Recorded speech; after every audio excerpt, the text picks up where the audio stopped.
दोस्तों नमस्कार, स्वागत है आप सभी का अपने चैनल पे accounting by Apte A+A where we get to learn to earn. और मेरा नाम है चारुदत्त आपटे। दोस्तों आज हम टाटा स्टील के बारे में बात करने वाले हैं, क्योंकि according to me this is the right time to accumulate Tata steel. क्योंकि ये क्वार्टर का जो उनका रिजल्ट आया है उसमें जो उनका एबिटडा है, उसमें जो उनका प्रॉफिट है, आउट ऑफ लास्ट 6 ईयर्स ये क्वार्टर में दोस्तों जो प्रॉफिट हुआ है that is one of the lowest. अभी आप बोलेंगे कि वन ऑफ द लोएस्ट है, फिर भी शेयर को क्यों खरीदना है। दोस्तों जो कंपनीज फंडामेंटली स्ट्रांग है, फॉर एग्जांपल टाटा स्टील हो या टाटा ग्रुप की और कोई कंपनी हो, रिलायंस हो, सम ऑफ द आईटी स्टॉक्स हो, कि जो फंडामेंटली स्ट्रांग्स है उनको खरीदने का सही टाइम तभी है जब भी कंपनी का परफॉर्मेंस थोड़ा सा नीचे हो, company is facing headwind, that is the right time according to me to enter and accumulate or also even add such companies which are fundamentally strong। तो चलिए वीडियो को शुरू करते हैं। लेकिन दोस्तों टाटा स्टील की तरफ जाने के पहले कुछ ज्ञान की बातें हो जाए, 3-4 ज्ञान की बातें। पूरा सुनना स्किप मत करना, सुनोगे तो आपका फ़ायदा होगा, नहीं सुनोगे तो नुकसान नहीं होगा लेकिन फ़ायदा कम होगा, तो सुनिएगा ज़रूर।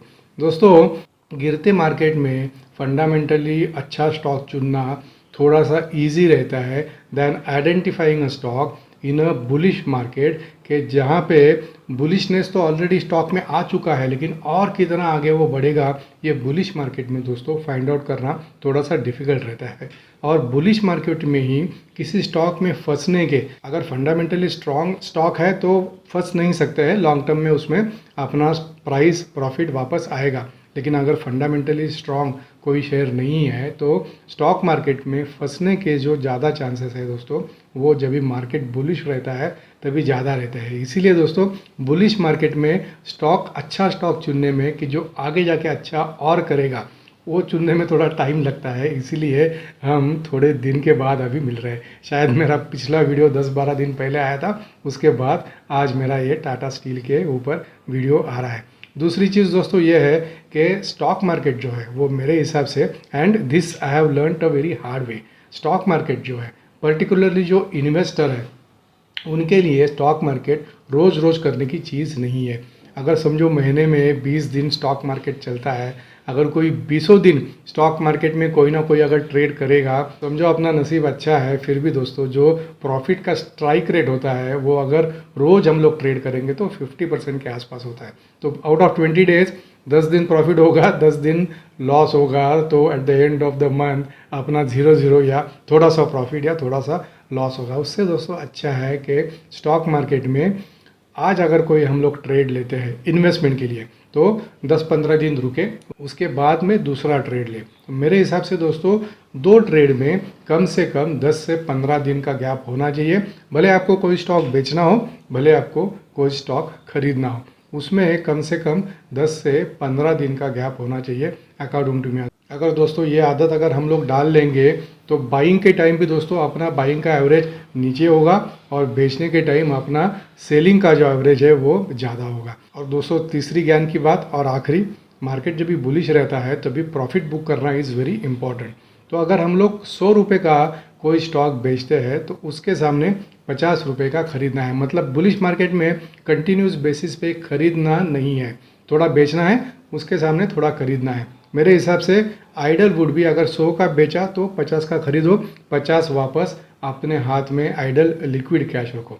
और अगर मार्केट अगर डिक्लाइनिंग ट्रेंड में है तो 50 का बेचो, 100 का खरीदो, एग्जैक्टली उल्टा करो। तो ये 3 चीज़ें दोस्तों अगर हम लोग फॉलो करेंगे मार्केट में तो लॉन्ग टर्म के लिए हमको दोस्तों फ़ायदा ही फ़ायदा होगा, ये मेरा मानना है। लेकिन दोस्तों ये जो इन्वेस्टर है उसके लिए ज़्यादा वैलिड है, जो ट्रेडर है उसके लिए वो तो ट्रेडर अपना काम करते रहेगा। मैं भी अभी ट्रेडर से, since now market is bullish, अभी ट्रेडर से मैं थोड़ा थोड़ा इन्वेस्टर की तरफ शिफ्ट हो रहा हूँ।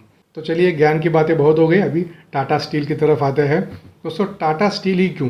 क्योंकि आज जो मार्केट सुबह खुला, आज है 15 तारीख, सुबह जब भी मार्केट खुला तभी all metal stocks were down. Tata steel was down, steel authority of India was down, Vedanta was down. लेकिन अभी 11 बजे मैं ये वीडियो रिकॉर्ड कर रहा हूँ तो all 3 stocks have recovered from the days low, rather the mornings low substantially.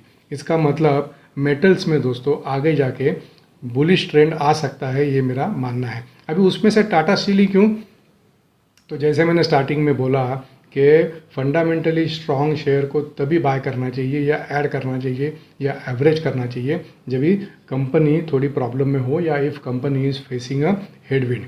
उसका रीज़न मैंने बोला, ये क्वार्टर में मतलब FY23 क्वार्टर 4 में जो कंपनी का एबिटा है that is one of the lowest in last 6 years.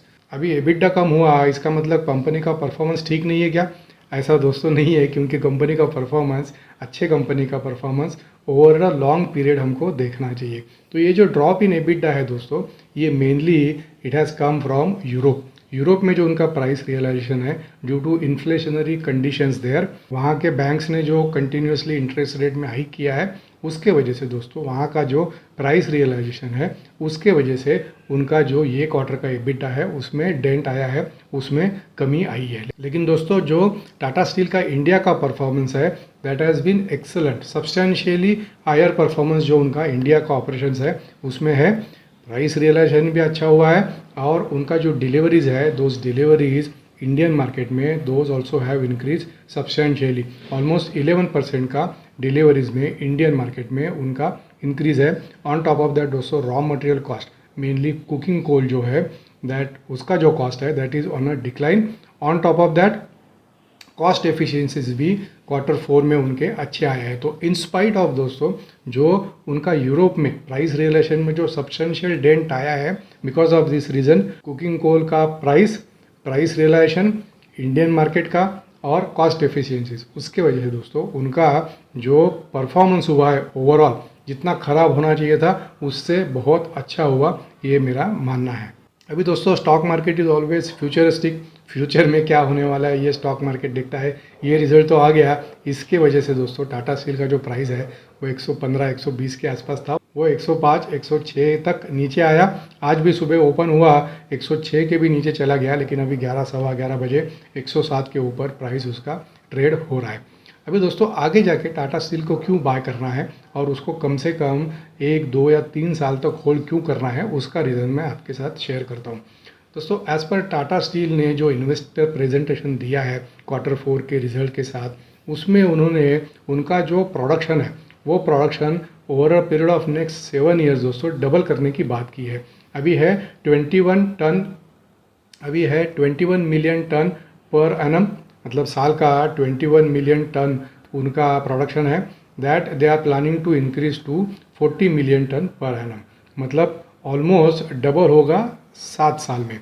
ये मतलब प्रोडक्शन उनका डबल होगा, इसका मतलब उनका सेल्स भी डबल होगा। और जब इस सेल्स दोस्तों डबल होता है उसका एक्सपोनेंशियल इम्पैक्ट प्रॉफिटेबिलिटी के ऊपर आता है। मतलब अगर 10% सेल बढ़ेगा तो प्रॉफिटेबिलिटी के ऊपर समझो 5% बढ़ा, समझो प्रॉफिटेबिलिटी, तो सेल जब भी एक्सपोनेंशियल बढ़ेगा, समझो 100% से सेल अगर बढ़ेगा तो प्रॉफिटेबिलिटी 5% से नहीं बढ़ता है दोस्तों, प्रॉफिटेबिलिटी भी एक्सपोनेंशियल मतलब 50-60% से प्रॉफिटेबिलिटी बढ़ेगा, क्योंकि जो कंपनीज का फिक्स कॉस्ट होता है वो दोस्तों सेम रहता है, वेरिएबल कॉस्ट खाली बढ़ता है। तो जो उनका जो वैल्यू ऐड है, तो जितना ब्रेक इवन के ऊपर दोस्तों उनका प्रोडक्शन होगा उसके ऊपर जो कंट्रीब्यूशन मार्जिन है फैक्ट्रीज का, मैन्युफैक्चरिंग का, that would be substantially higher going forward.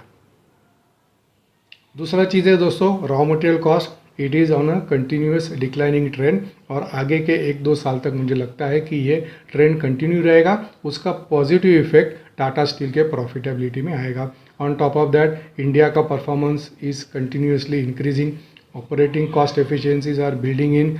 87% market share दोस्तों टाटा स्टील का, जो इंडिया का जो मार्केट है उसमें 87% का शेयर टाटा स्टील का है। एंड जैसे मैंने कुछ टाइम पहले बोला, डिलीवरीज जो उनके हैं इंडिया के वो रिकॉर्ड 11% से दोस्तों ये क्वार्टर में और ये साल में बढ़े हैं, which is a very very positive thing for a company like Tata steel. अभी दोस्तों टाटा स्टील ने डिविडेंड भी अनाउंस किया है, 3 रुपये 60 पैसे का डिविडेंड है और 22 जून का उसका रिकॉर्ड डेट है।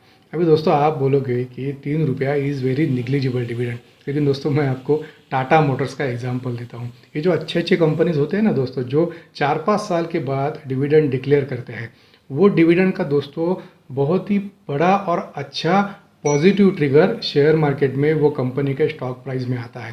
दोस्तों कंपनीज जो है अच्छी कंपनीज वो डिविडेंड कभी डिक्लेयर करते हैं कि जब भी उनको आगे के 2 से 3 साल तक का विजिबिलिटी उनके पास है कि अपना रेवेन्यू कैसे रहने वाला है, प्रॉफिट कैसे रहने वाला है, प्रॉफिट अच्छा रहने वाला है क्या, तभी दोस्तों वो डिविडेंड डिक्लेयर करते हैं। अगर हम लोग टाटा मोटर्स का प्राइस चार्ट अगर देखेंगे तो डिविडेंड अनाउंस किया है 2 रुपये का, लेकिन प्राइस में ऑलरेडी दोस्तों 40 से 50 रुपये का इंक्रीज आ चुका है।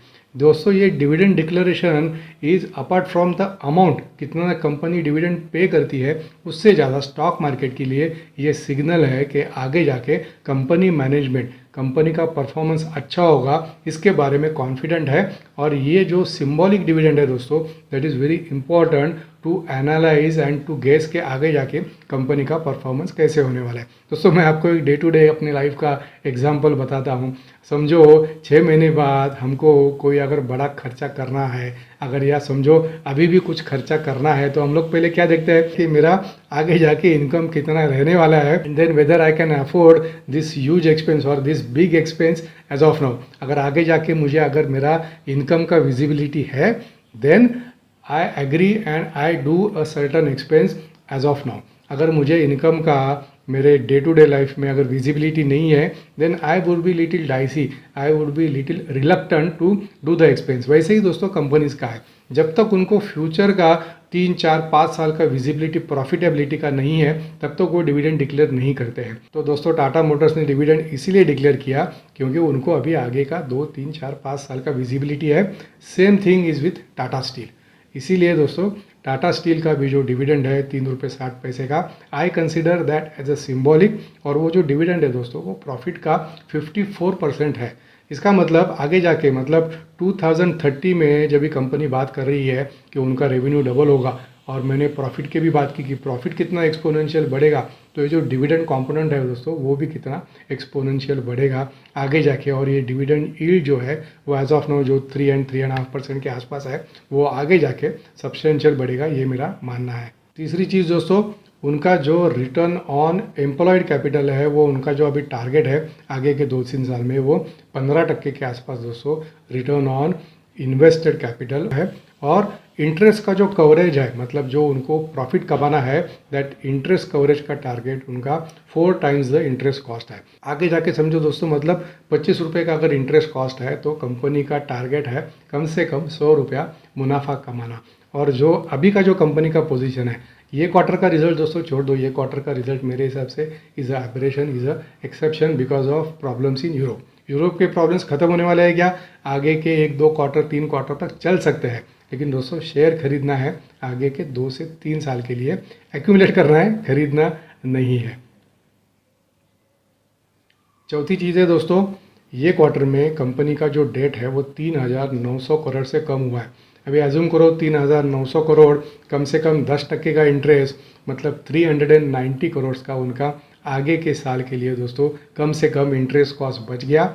यही इंटरेस्ट कॉस्ट अभी उनके प्रॉफिटेबिलिटी में ऐड होने वाला है आगे के 4 क्वार्टर में। ऑन टॉप ऑफ दैट दोस्तों उनका cash and bank balance 17,000 crore रुपए के आसपास उनका कैश एंड बैंक बैलेंस है, सब्सटेंशियल है। मतलब अभी हेडविंड है, लेकिन अगले 1 साल में ये हेडविंड जो है दोस्तों वो टेलविंड में कन्वर्ट होने वाला है। ये मैं 100% श्योर हूँ as far as Tata steel is concern. और जैसे मैंने स्टार्टिंग में बोला दोस्तों कि आज 15 में सुबह जब स्टॉक ओपन हुआ 106 के भी नीचे चला गया, लेकिन दोस्तों उसमें स्ट्रॉन्ग रिकवरी आके अभी 11 साढ़े 11 बजे तक 107 के ऊपर स्टॉक ट्रेड कर रहा है। मतलब स्टॉक में नो डाउट मार्केट भी अच्छा कर रहा है, मार्केट भी 300 पॉइंट ऊपर है सेंसेक्स। तो दोस्तों इसमें जो रिकवरी आया है that is also one of the science के आगे जाके टाटा स्टील में बुलिश पैटर्न रहेगा। पांचवी चीज़ दोस्तों, ऑटोमोबाइल इंडस्ट्री है वो अभी अच्छा कर रहा है, कंस्ट्रक्शन एक्टिविटीज़ जोरों से है। और दोस्तों Tata group as a group is also doing very good. Automobile sector अच्छा कर रहा है, इसका मतलब टाटा मोटर्स अच्छा कर रहा है। टाटा मोटर्स अगर अच्छा करेगा तो टाटा मोटर्स जो व्हीकल्स बनाता है उसके लिए स्टील कहाँ से खरीदेगा?